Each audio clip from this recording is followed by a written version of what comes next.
Hello বন্ধুরা, কেমন আছো? আশা করছি ভালো আছো। আমিও কিন্তু খুব ভালো আছি। আজকে আমি তোমাদের সঙ্গে শেয়ার করব পাটিজোড়া পিঠার একটি রেসিপি।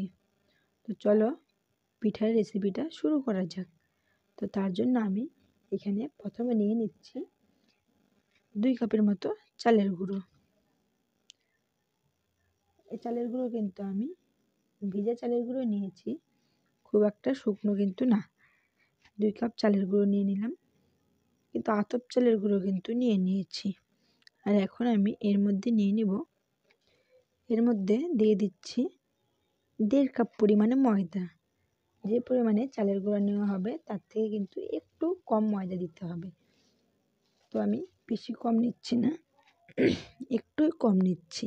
তো এই পরিমাণে ময়দা নিয়ে নিলাম। ময়দা নিয়ে এখন এর মধ্যে দিয়ে দিব স্বাদ মতো লবণ। এখানে স্বাদ মতো লবণ দিয়ে দিচ্ছি। লবণ দিয়ে এটাকে আবার ভালো করে এখন আমি মিশিয়ে নেব। ভালোভাবে কিন্তু এটাকে মেশাতে হবে, নাহলে কিন্তু লবণটা দলা পেকে থাকবে। তার জন্য আমি এটাকে এখন ভালোভাবে মিশিয়ে নিচ্ছি। আর শুকনো ময়দা বলে কিন্তু, শুকনো চালের গুঁড়ো বলে কিন্তু গুঁড়োটা কিন্তু একটু ভিজা চালের গুঁড়ো বলবো, ভিজা তাহলে শুকনো। ভিজা চালের গুঁড়ো বলে কিন্তু এটা কিন্তু একটু ভেজা আছে, দেখতেই পাচ্ছ। এর মধ্যে আমি ময়দা মিশিয়ে নিলাম। এখন এটাকে ভালো করে এখন মিশিয়ে নেব। তারপরে এর মধ্যে দিয়ে দিব জল। এর মধ্যে কিন্তু কোনো রকম মিষ্টি দেব না, এটা জল দিয়েই বানিয়ে নেব। এখন দিয়ে দিচ্ছি এর মধ্যে জল। এর মধ্যে এখন অল্প অল্প করে জল দিয়ে দিচ্ছি। এখন কিন্তু আমি হাত দিয়ে নাড়বো না, এখন একটা চামচ দিয়ে কিন্তু নাড়তে থাকবো, না হলে এখন হাতে ভরে যাবে। হাতে ভরলে আমার একদমই ভালো লাগে না, তার জন্য আমি এটা চামচ দিয়ে মিশিয়ে নিচ্ছি। এটাকে এখন ভালোভাবে মিশিয়ে নেব। আবার একটু জল দিয়ে দিচ্ছি, জল লাগবে। এখানে কিন্তু তোমরা জল চাইলে জলও দিতে পারো, নাহলে কিন্তু দুধও দিতে পারো, দুধ দিয়েও কিন্তু মেশাতে পারো। আমি এখানে জল দিয়ে মিশিয়ে নিচ্ছি। এখন ভালোভাবে এটাকে মিশিয়ে নেব। আর এই শীতকালে কার না পিঠে খেতে ভালো লাগে? সবাই কিন্তু, ছোট বড় সবাই কিন্তু গরম গরম পিঠে খেতে পছন্দ করে। আর পাটিজোড়া হলে তো কোনো কথাই নেই। এটাকে আমি ভালোভাবে মিশিয়ে নেব। একটু কিন্তু জল লাগবে, এত গাঢ় কিন্তু রাখা যাবে না। এর মধ্যে আর একটু জল লাগবে, তার জন্য আবার সম্পূর্ণ জলটা আমি দিয়ে দিলাম। আবার এটাকে ভালোভাবে মিশিয়ে নিচ্ছি।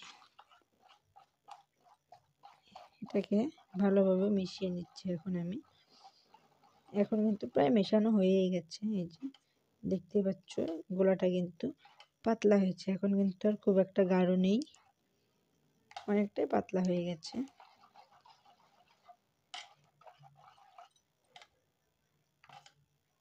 এই মাপে হলেও হয়ে যাবে কিন্তু। এখন আমি এটাকে কিছুক্ষণের জন্য ঢাকা দিয়ে রেখে দেব, তাহলে কিন্তু পিঠাগুলো কিন্তু তাওয়ার মধ্যে লেগে যাবে না। ভালোভাবে কিন্তু এটাকে এখন ঢাকা দিয়ে রেখে দিচ্ছি। একটু ফেটিয়ে নিচ্ছি, ফেটিয়ে নিয়ে এটাকে ঢাকা দিয়ে রেখে দিব। হয়ে গেছে, এখন ঢাকা দিয়ে রেখে দিচ্ছি। এখন আমি পাটিজোড়াতে যে ক্ষীরটা দিব, সেই ক্ষীরটা বানানোর জন্য এই যে নারকেলটা ফাটিয়ে নিয়েছি। দেখতে পাচ্ছ নারকেলটা কিন্তু খুবই সুন্দর হয়ে গেছে। এটাকে এখন আমি কুড়িয়ে নেব। কুড়িয়ে নিয়ে কিন্তু সেই ক্ষীরটা বানিয়ে নেব। তো বন্ধুরা দেখতেই পাচ্ছ, আমি কিন্তু ক্ষীরটা বানানোর জন্য জল আর গুড় আর নারকেল দিয়ে কিন্তু উনানে বসিয়ে দিয়েছি। এটাকে দিয়ে কিন্তু এখন আমি ক্ষীর বানিয়ে নেব। গুড়টা একটু বেশিই দিয়েছি, আর খেজুর গুড় দিয়ে দিয়েছি এখানটায়। খেজুর গুড় দিলে টেস্টিটা কিন্তু একদমই আলাদা লাগে। এটাকে ভালোভাবে কিন্তু নাড়িয়ে চাড়িয়ে ক্ষীরটা বানিয়ে নেব। দেখতে পাচ্ছ কেমন ফুটছে ক্ষীরটা, কারণ জল দিয়েছিলাম ওর জন্য কিন্তু এটা ফুটছে এখন। ভালোভাবে এটাকে ফুটিয়ে নিয়ে এর মধ্যে কিন্তু একটু চালের গুঁড়ো গুলিয়ে দিয়ে দিব, তাহলে কিন্তু এটা খুবই গাঢ় হয়ে যাবে আর খেতেও কিন্তু তখন ভালো লাগবে। এটা কিন্তু খুব একটা গাঢ় করবো না, হালকা পাতলা রাখবো।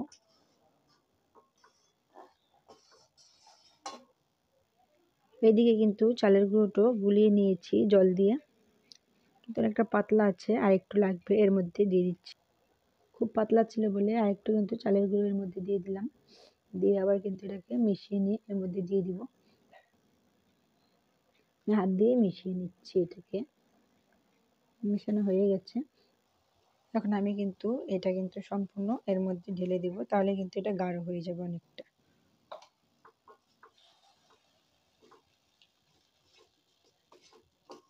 দেখতে পাচ্ছ অনেকটা কিন্তু গাঢ় হয়ে গেল সঙ্গে সঙ্গে।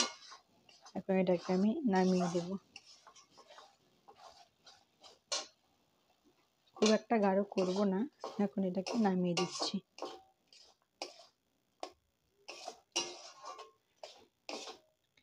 একটা ছোট থালার মধ্যে নামিয়ে দেব ঠান্ডা হওয়ার জন্য। এখন একটু একটু করে এর মধ্যে ঢেলে দিচ্ছি, সম্পূর্ণটা কিন্তু ঢেলে দেব।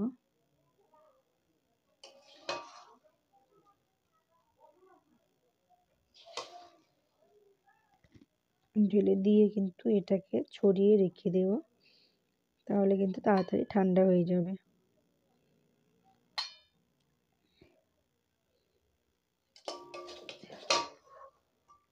সম্পূর্ণ উঠিয়ে নিচ্ছি এর মধ্যে।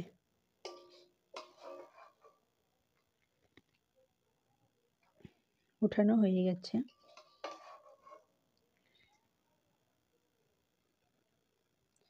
ছড়িয়ে দিলাম। এখন আমি এটাকে কিছুক্ষণের জন্য রেখে দেব, তাহলে কিন্তু ভালোভাবে ঠান্ডা হয়ে যাবে। তো বন্ধুরা এখন কিন্তু আমি উনানে কিন্তু তাওয়াটা বসিয়ে দিয়েছি, আর এদিকে যে পাটিসাপটা বানাবো বলে যে ব্যাটারটা রেডি করে রেখেছিলাম সেটাকে একটু গুলিয়ে নিলাম, ভালো করে নেড়ে চেড়ে নিলাম যাতে নিচে কোনো দলা না পেকে থাকতো, তার জন্য নিয়ে নিয়েছি। এখন আমি তাওয়াটা হালকা গরম হয়েছে, আর তাওয়া উনান কিন্তু এখন একদমই লো ফ্লেমে রাখতে হবে। আর এদিকে আমি কিন্তু 2 চামচের মতো তাওয়ার মধ্যে দিয়ে দিয়েছি পাটিসাপটার ব্যাটারটা, দিয়ে ভালো করে গোল করার চেষ্টা করছি, কিন্তু আমি একটু তেল বেশি দিয়ে দিয়েছি বলে কিন্তু আমার কিন্তু ভালোভাবে হচ্ছিল না। আর তাও কিন্তু ভালো করার চেষ্টা করছিলাম, কারণ চামচটা দিয়ে ভালোভাবে কিন্তু আমি ছড়িয়ে নিচ্ছিলাম। নেওয়ার পর কিন্তু এটা কিন্তু একটু কাঁচা কাঁচা আছে, উপরটা একটু কাঁচা কাঁচা ঠিক হয়ে যাবে। তারপরে কিন্তু আমি এর মধ্যে দিয়ে দেবো সেই পুরটা, যে পুরটা প্রথমে বানিয়ে রেখেছিলাম আর ঠান্ডা হওয়ার জন্য যে পুরটা রেখেছিলাম সেই পুরটা এখন দিয়ে দিচ্ছি তার মধ্যে। দিয়ে দেওয়ার পর ভালোভাবে কিন্তু পুরো লম্বাভাবে কিন্তু দিয়ে দিয়েছি আর ভর্তি করে দিয়েছি। আর এখন এটাকে আমি পেঁচিয়ে নেব, তার জন্য দেখতে পাচ্ছ ছুলনি দিয়ে এটাকে আমি উল্টাচ্ছি, কিন্তু উল্টাচ্ছিল না, খুবই কিন্তু উল্টাচ্ছিলই না একদমই। তার জন্য আমি হাত দিয়ে কিন্তু এটাকে উল্টিয়ে নিলাম। দেখতে পাচ্ছ কালারটা কিন্তু খুবই ভালো হয়েছে। আর যখন কিন্তু পিঠাগুলো ভালো হয় তখন কিন্তু বানাতে খুবই ইচ্ছা করে। তো আমি কিন্তু এটাকে বানিয়ে নিলাম, এখন আমি এটা নামিয়ে নেব। নামিয়ে নেওয়ার পর সেই রকমভাবে আর একটা আমি দিয়ে দিব। তার জন্য প্রথমে আবার আমি 2 চামচ সেই ব্যাটারটা নিয়ে নিলাম, নিয়ে নেওয়ার পর ভালো করে ছড়িয়ে দিচ্ছি সেই ব্যাটারটাকে প্রথমবারের মতো। ছড়িয়ে দেওয়ার পর এখন আমি এটা আবার ভালোভাবে উপরটা হয়ে যাবে, তারপরে কিন্তু যে পুরটা রেডি করেছিলাম এটা কিন্তু আবার সেরকমভাবেই দিয়ে দিব, চামচে করে একটু নিয়ে উপরটা হয়ে গেলে তারপরে দিতে হবে, কিন্তু কাঁচা কাঁচা আছে, এখন দিলে কিন্তু একদমই খেতে ভালো লাগবে না। তার জন্য কিন্তু পুরোপুরিভাবে যখন হয়ে যাবে তখন দিয়ে দিলাম। আর এখন আমি দিয়ে দিলাম, দেখতে পাচ্ছ একদমই কিন্তু হয়ে গেছে। আর আমি কিন্তু ভালোভাবে ভর্তি করে পুরগুলো দিয়ে দিচ্ছি, নাহলে কিন্তু খেতে একদমই ভালো লাগবে না। পুর ভর্তি করে দিয়ে দিতে হবে, তাহলে কিন্তু খেতে খুবই ভালো লাগবে। আর তখন কিন্তু ছুলনি দিয়ে উল্টানো যাচ্ছিল না বলে আমি এখন হাত দিয়ে উল্টাচ্ছি। একটু গরম ছিল কিন্তু তাও আমি উল্টিয়ে দিচ্ছি হাত দিয়েই। দেখো কত সুন্দর কিন্তু হয়ে গেল উল্টানো। আর কিন্তু এখন এটাকেও আমি নামিয়ে দেব। এরকমভাবে একটু উল্টে পাল্টে এখন আমি এটাকে নামিয়ে দিলাম। তারপরে কিন্তু এভাবে করে কিন্তু আমি সব পিঠেগুলোই কিন্তু একটা একটা করে ভেজে নিলাম। দেখতে পাচ্ছ আর একটা কিন্তু পিঠা আমার ভাজা হয়ে গেছে, এটাও কিন্তু আমি নামিয়ে নিলাম। এখন কিন্তু আমার সব পিঠেগুলো ভাজা হয়ে গেছে। দেখতে পাচ্ছ, দেখতে কিন্তু খুবই ভালো লাগছে, খেতেও দেখতে যেমন ভালো লাগছে খেতেও কিন্তু খুবই ভালো হয়েছিল। আর এরকম এই পদ্ধতিতে কিন্তু একবার বাড়িতে বানিয়ে দেখতে পারো, খুবই ভালো লাগবে। কারণ কোনো কিছু বানাতে গেলে কোনো কিছু মেপে বানালে কিন্তু সবগুলো জিনিসই কিন্তু খেতে খুবই ভালো হয়। আর সব পরিমাণগুলো কিন্তু একরকম দিলে হবে না। এরকম করে বাড়িতে বানিয়ে খেয়ে দেখতে পারো, খেতে কিন্তু খুবই ভালো হয়েছিল।